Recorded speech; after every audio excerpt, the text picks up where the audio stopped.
Hey everyone, in today's episode, I talk about AI versus anti-AI as well as AWS VPCs, the basic building blocks of the whole concept. So make sure you finish the whole episode, otherwise, you will be missing a lot. And if you like my content, then of course, like, subscribe, and make sure you share it with your friends as well because let's grow the community together. Welcome to Cloud Coffee and Certs, the podcast where we chat about cloud certifications, learning cloud skills, and staying confident on the tech journey. Grab your coffee, relax, and let's level up together.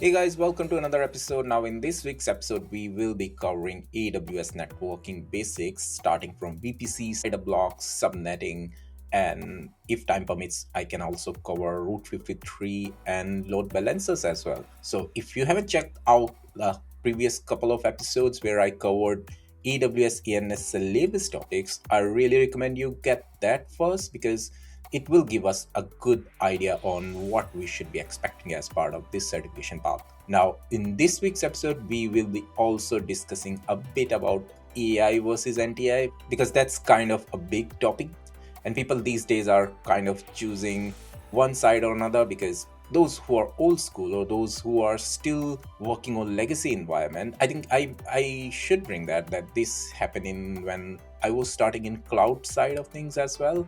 People were really not keen on jumping on the cloud wagon because they were discussion like how can you move these big bulk infrastructure onto a virtualized world. It really won't fly because you will not be able to just dump it or just place it onto a virtual infrastructure. I mean, you really need the physical boxes. And those confusion or those doubts were because people don't use to really understand how cloud works. Because in cloud basics, we already discussed that cloud is nothing but just another person's or another company's or organization's computer or physical infrastructure. So all you are doing is you are accessing that physical infrastructure using internet.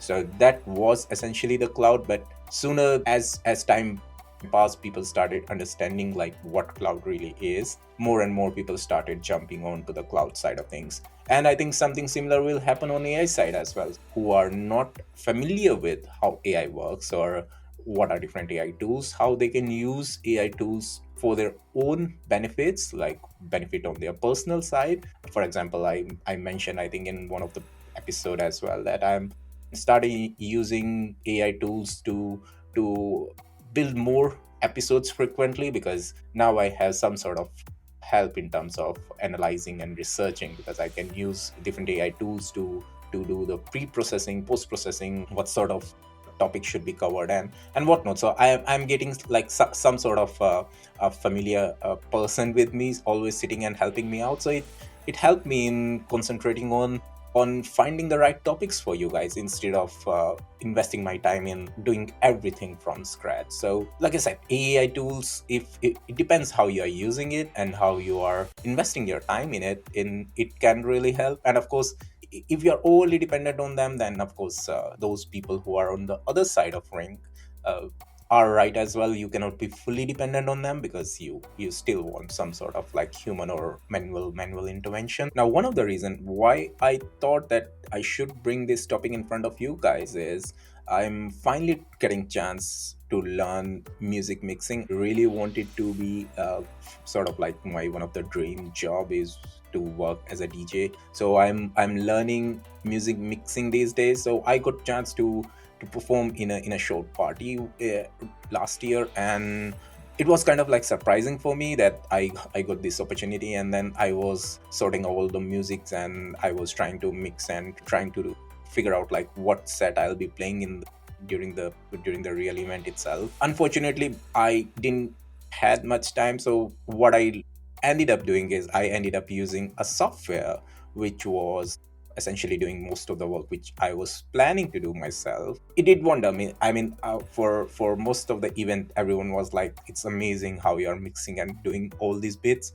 But inside my own like satisfaction, I was not really happy at all because I was planning to do that myself. I was hoping that I will do it without any help or any support from any AI tool, but because of the time constraint, I ended up doing that. It went really well, but of course, then I thought that maybe this use of AI or over dependence on AI tools isn't really, maybe not satisfactory for everyone, and that I can understand for people who are working on legacy environment, or people who are old school and they still love to refer Stack Overflow and find the solution themselves instead of like just asking ChatGPT or any other tool. They don't want to, they don't want to lose that satisfaction of finding and solving the problem themselves. And I completely understand because I faced it myself, and I realized I'm really enthusiastic about music. And finally, when I'm getting time and when I'm getting resources to learn this art, which I really wanted for a long time, and now I realize that because of these AI tools, you can create that art by yourself. You can use AI tools to create those art. You suddenly lose the satisfaction of creating that. Yep. And that's when I thought that maybe I should share with you guys, like, AI versus NTI. Are you on the AI side of the ring and NTI side of the ring as well? I mean, people can be anywhere. I mean, we should respect all the opinions here. Now, in cloud security news, one of the thing which I can cover today as well is this AI and anti-AI discussion. So we can continue that because there are a couple of news where there are benefits of AI, and then there is another news with not so much a benefit of AI, or maybe benefit of AI, but not for the right person or right team or right organization. So we can cover after this ad break what's happening in the cloud news. Let's hit pause on everything else for a moment and look at what's changing in the world of cloud and security lately. All right, welcome back. So here's the headline. Nationwide, which is the UK's largest building society, has deepened its partnership with AWS. And their big focus is on AI driven cloud security and fraud prevention.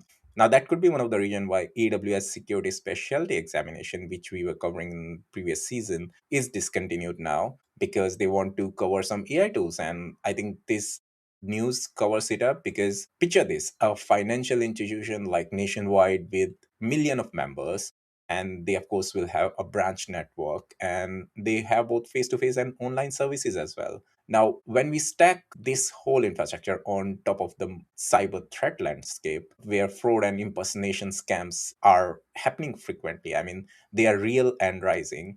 So, according to Nationwide, impersonation scam accounted for almost one fifth of all incidents they saw between 2024 and 2025. So, it's like within a 1 year, there are more impersonation scams. So, people who are like pretending to be someone else, or they are maybe calling as maybe bank representative or maybe some HMRC officials and whatnot. And they are asking for OTPs or bank account details and whatnot. So, to help tackle that, Nationwide is extending their use of AWS cloud infrastructure and AI tools, especially in things like Amazon Connect. Now, they are using a tool called Call Checker, which lets customers quickly and securely verify whether they are speaking to a legitimate Nationwide employee, which is a nice example of security enhancing trust, not getting in the way of it. So on tech side, the more AWS and Nationwide collaborate, the quicker Nationwide can deploy new innovations, scale security systems, and adapt to evolving threats. And that's not a small talk. It's essential for a bank that handles sensitive data every day. I mean, banks, they really do handle some sort of critical information about a user. They have all the details around social security, bank details, your address, name, date of birth. I mean, all those information when combined can really, if they are in someone's hand, and they can really use that information to create problems for end customers. So now this tool, because it's expanding the partnership, and because you are throwing a technology at this problem, AWS is also working on upskilling the team. Now that there comes a question of people who are more familiar with working on legacy infrastructure, or maybe they are cloud native but they are not familiar with AI tools. I mean, to be honest, you will find a lot of people who are really familiar with AWS or Azure infrastructure, but sort of they are also legacy now, because now if you put AI into mix, then yeah, it's a whole new ball game, and someone have to upskill them as well. Like someone have to upskill even those cloud architects as well. They might not be familiar with AI tools. So AWS is helping that upskill by providing employees cloud and AI training. So it's not really a security upgrade, it's a whole strategic transformation. And this news, which of course I will be sharing the link in show notes, covers the benefits of AI. Now, of course, because I said there are two sides of the discussion. So now, because we have talked about how AWS is using AI to improve its cloud security for nationwide, but not everyone thinks AI is a security super weapon. Let's jump into something fun, a quick dose of internet wisdom. And one of them is Mr. Chuck Robbins, who is CEO of Cisco. If you don't know Cisco, the networking giant best known for routers, firewalls, and enterprise infrastructure. I mean, it used to be a big name. It is, I think, still a big name. It's not like gone anywhere. So, speaking at the World Economic Forum in Davos, he made a pretty stark point. I mean, he is saying what people on the other side of the field is saying. AI doesn't just empower defenders, it also empowers attackers too. So, according to Robbins, AI will make our cyber attacks better and could make the scams which I mentioned in just previous news, it will make them more malicious and it will make them more convincing for the everyday users as well. So, it's just not a technical footnote, it's the real threat to people and companies everywhere. Now, let's unpack that. Let's cover more details about this. For example, traditional phishing emails are already a problem in every organization. Now, if you throw AI into the mix and you suddenly have phishing that can mimic the real people. I mean, deepfake is one of the big example. Now, you can even tailor the message to individual using some info script from social media. If I am CEO of a big organization and if I'm posting on Twitter about my love for say hiking, and if I get a phishing email which is related to hiking, then there's a more chance that I will open that compared to some other information. So you can even tailor the message according to individual, and you can even adapt their language or tone in real time. So all these scenarios which Robbins warned, where criminals use AI to make the scams that people see in their inboxes seems more real. And another layer to this counter argument is readiness. Now, Cisco's own study shows that while a huge majority of CEOs plans to adopt AI, only a tiny fraction actually feel prepared to manage the security risks that come with it. This means organizations may rush into AI without fully understanding or preparing for the expanding attack surface it creates, giving cybercriminals a huge advantage. So, in other words, AI roles in cybersecurity isn't straightforward superhero story. It's more like giving both sides a jetpack. You still got to make sure your shield is stronger than their sword. And that's, I think, the key argument against AI, which is more you empower this and more you build tools which are capable of doing amazing things, it depends on how people are using it. So if people are using it to create problems, then of course the tool will create problems. So ultimately it's like if you are creating engines or machines, you can either make bombs or tanks with it, or you can make some ambulance or fire trucks with it. So it depends on how you are using the machines and using the technology itself. And one of the things which I feel will be good in this case is more compliance, like government should be more proactive. And another bit which I feel personally should be there is like telling people from even the younger generation, telling them the benefits of this technology and how we should be using this technology moving on. Because you and me, if we are already in late 30s, we are almost reaching to our 40s, and soon we will be out of the picture, and there will be young generation who will be taking and continuing this tech journey. And it depends like how they are using these tools. So if they continue to use this amazing tool set with some sort of ethos and ethics, I think that will really do wonders for the future generation. But if there is no governance, no feedback loop, or even no upskilling of the new generation as well as existing generation as well, I think AI tools can be used in any ways. And what we will be expecting soon is more and more people jumping from AI to anti-AI side of things, which if we want to improve, to be honest, then we shouldn't be doing. We should be on the AI side of business or AI side of things, because AI is really doing wonders and it is helping us a lot. But again, it depends how people are using it.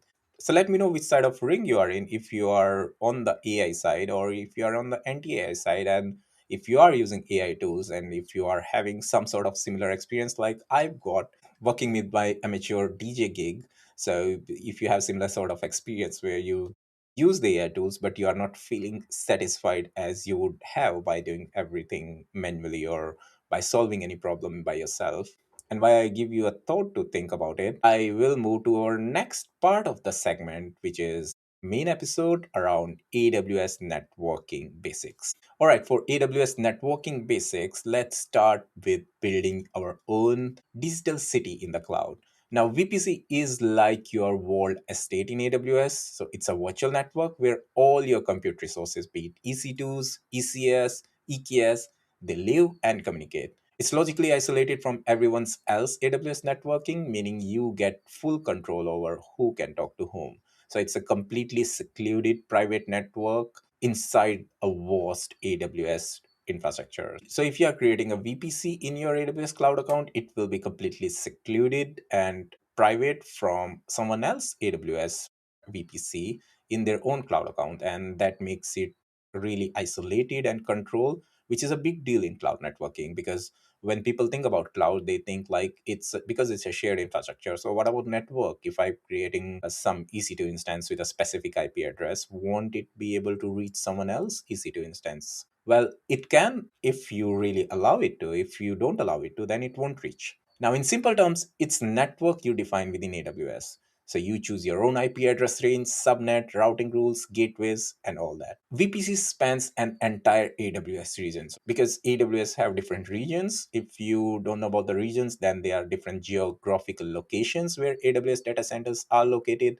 And you can simply choose which region you want to deploy your infrastructure. And because deployment relies on VPCs, so you have to start with creating a VPC in that region, and it can have subnets in multiple availability zones. So multiple availability zones are maybe sub infrastructure racks within AWS data centers, which are again isolated. Maybe they are connected with a different power units, but you as a cloud user won't be having any awareness of it. So what you will be ending up having is on your GUI just a tab like this is availability zone A, availability zone B, or availability zone C.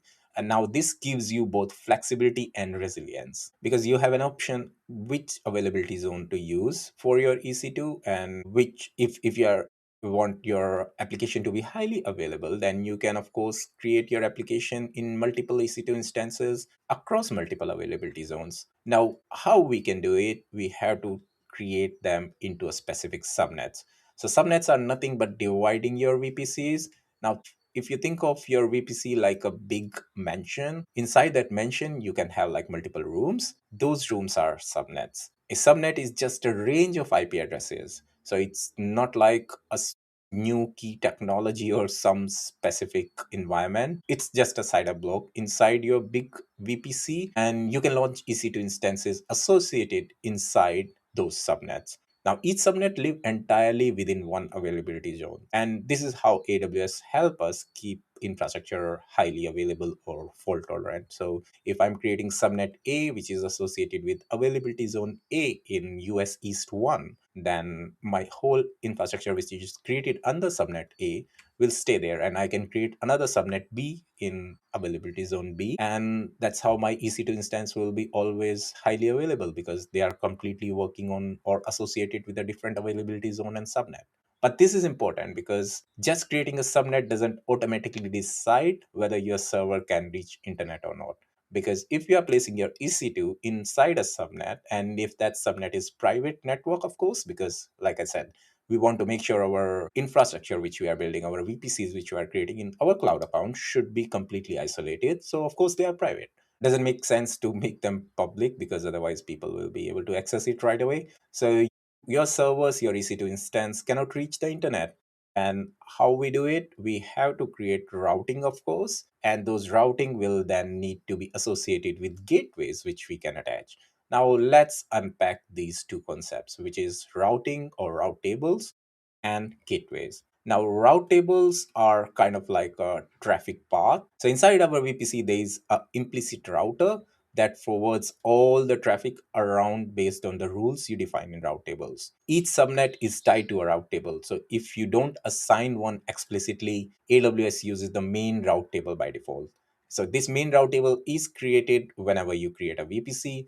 And by default, this route table will ensure that all the subnets within your VPC can reach each other. So there's that local networking will be there by default. You have to associate your subnets with that local route table, or you can create your custom route table as well. So for example, you are creating two isolated applications into your different subnets, and you want to make sure that each application follow a different route towards maybe a different application, or maybe they are going, one of them is planning to go to internet while you don't need other one to go to internet. So you can define a custom route table as well. But if there is no custom route table, then of course you have to use the main route table. If you don't associate your subnet with a route table, then your subnet won't be won't be able to perform anything.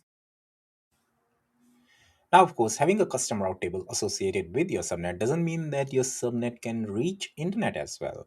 For that use case, we have specifically the concept of internet gateway, which is nothing but the front door which sits in front of your mansion, and any traffic going in and out from or to the public internet will be using that front door. Now, internet gateway is just an endpoint, and you, of course, have to create a route inside your route table, which will say that any traffic which is going, for example, anywhere, should be using that internet gateway. Why I said anywhere?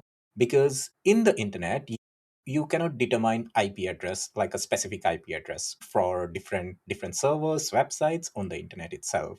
When I say internet, that means, if you recall in the last week episode I mentioned during the discussion around DNS, we cannot remember all the IP addresses, right?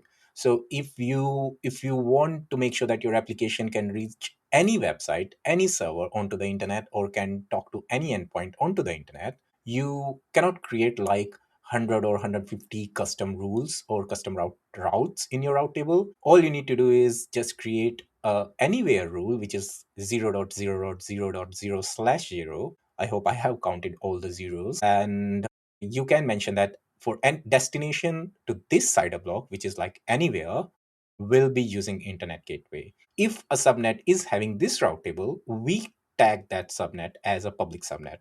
Now, public subnet in itself is not a concept which is in AWS, but it's more of like a tagging of your subnet. So you won't be finding a service named as a public subnet. All you have to do is create a subnet, associated this route table with that subnet, and that subnet will be tagged as public subnet. One of the use case which you might have in case, like if you want to put your application really into this public subnet, is if your application really need to be accessible from internet. For example, if you are creating an application which is a mobile app, like for example Instagram or OneDrive, those need to be accessible from internet, because people can be using that application from anywhere, right? So you want your application to reach from anywhere, and you want this application to reach to anywhere as well. So that's one of the use case of having public subnet. Now, it might sound scary that when you say that your application can reach from public internet and anyone can access it. Of course, you need to have some sort of controls around this, right? And for that, we have network access controls and security groups. We won't be covering those maybe right now, so let's park that topic and let's move into another concept, which is private subnet. Now, private subnet is something which is slightly opposite to what I mentioned just now. So the route table which will be associated with private subnet will be only sending traffic internally. So it might send traffic to another VPC, it might send traffic to on-prem maybe, but it won't be sending the traffic to internet gateway. If you start sending traffic to internet gateway, then that's public subnet's use case. So again, private subnet is not a AWS service. It's just a custom tagging which you can put on one of your subnet, and that subnet based on the route table will be only sending the traffic internally. Now, another use case or another scenario can be, you don't want your application to be accessible from public internet, but you want your application to download maybe a few patches from the internet. How you can make sure that that application is secure? If you put that application into public subnet, then it will be by default reachable from internet. You don't want that to happen. You want to keep this application secure, but you also want outbound internet traffic. For that use case, we have NAT gateway. NAT gateway stands for network address translation. So it sits in public subnet, and it acts like a bridge between your private instances, like those instances which are in private subnet, and internet traffic to a NAT gateway. So the NAT gateway translates the IP addresses from the private instances and associate the traffic or the packets with their own public IP. And in turn, the packets will be able to go outside, so they can reach outside the internet. And that's how the traffic flow works. So for example, if your application is created in a private subnet, when it's trying to download the patch from internet, it will first connect to your default net gateway. So in this case, the default route, which I mentioned in public subnet, is default anywhere CIDR block 0.0.0.0/0. In the case of private subnet, that default route will be sending the traffic to net gateway. And the net gateway will in turn be sending the traffic to internet gateway. And from internet gateway, traffic will be going outside. So that's how the outbound internet access will be provided to your application. This application, because it's in private network behind the private subnet, behind the net gateway, it won't have any public IP address associated with it. So no one can reach that private application from the internet. So that will make it more secure and more private in terms of the use case. So you might have this scenario for your corporate application, which you want to be accessible from corporate network, but you want your application to download the patches from internet, so you can easily use this concept in terms of making the application secure. So to sum this up in plain English, the concept or the difference between public and private subnets, because AWS just love these buzzwords. So public subnet is having the route table that sends anywhere traffic to an internet gateway. Instances here can have public IPs. Now just understand the term can. There can be a scenario where you don't want your application to be accessible from outside, but you still want to keep it in a public subnet. I mean, your application should not be reachable from internet, but it should be still be able to talk to outside network without net gateway. Maybe there's a scenario. I mean, there can be n number of scenarios of applications how they are using networking. So you can put those applications into your public subnet.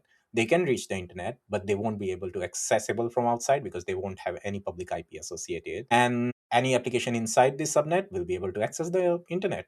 So you have to use like your security groups pretty harshly in this case. So you have to make sure you only allow the traffic which is really required. In case of private subnets, the route table doesn't send any traffic to internet gateway, but they can route your traffic to net gateway for outbound internet only access. So that's the concept of public and private subnets inside the AWS. Now we have to remember one thing which I felt like I understood after pretty while working in AWS. All the route tables inside the AWS, all the routes are destination based. So what you have to end up like when you're creating your route tables, you have to determine what is your destination and where you want your traffic to go via which particular hope if the destination is within this CIDR block. So what I mentioned, like anywhere traffic 0.0 can go via internet gateway. If there is a specific corporate network, for example, 10.x.x, the internal IP address. So if you want your internal network to go via, for example, transit gateways, so you have to create a route where you will determine the destination, which is your private corporate CIDR block. And the next hope for that particular CIDR block will be transit gateway. So that's how the routing works in AWS. So your destination CIDR block, which hop to use, and that route table will then be determining where the traffic should be going. Now, I really want to cover load balancers and Route 53 in today's topic as well, but I guess we have covered a lot in today's episode because VPC networking is basic building block of the advanced network specialty examination. So I guess I will give you guys 1 week time where you can read about this more. I will of course be putting documentation link of AWS VPCs as well. There are some free courses on AWS Builder websites as well, so you can refer those and get more familiar with the basic concept of VPCs, public and private subnets, internet gateway and net gateway, because they are really important. Once we figure out that bit, I think we can easily jump onto DNS and load balancers. And I think from the basics perspective, these 5 topics or these 5 concepts will be good to go before we jump on advanced topics like security groups, NACLs, AWS Firewall Manager, and of course logging and CloudWatch and whatnot. So there are more topics coming on in the subsequent episode. But I think for today's episode, the one which we covered right now are really important. So make sure you revise them. If you have any comment or if you have any questions, you can post the comment or you can reach me out on my Twitter handle. Hopefully you liked today's episode. Let's catch up in the next week episode. Goodbye and good luck. You've been listening to Cloud, Coffee and Certs. Thanks for tuning in. Don't forget to follow and share if you enjoyed this episode. Until next time, keep learning and keep growing.